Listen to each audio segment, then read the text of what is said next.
Welcome to Black Magic Kitchen. Today we're gonna be cooking baked spaghetti, bell pepper stuffing, candy yams, and stuffing it in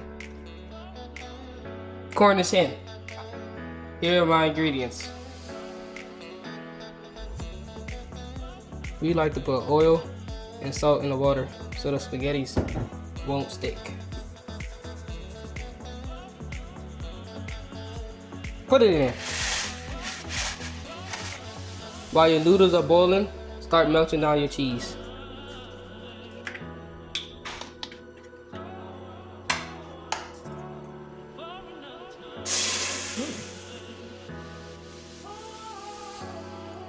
We like to use half and half, and we like to use Velveeta cheese.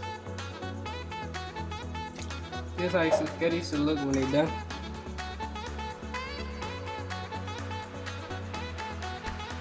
Now that the cheese is melted, I like to season mine with garlic powder, onion powder, Tony, salt and pepper.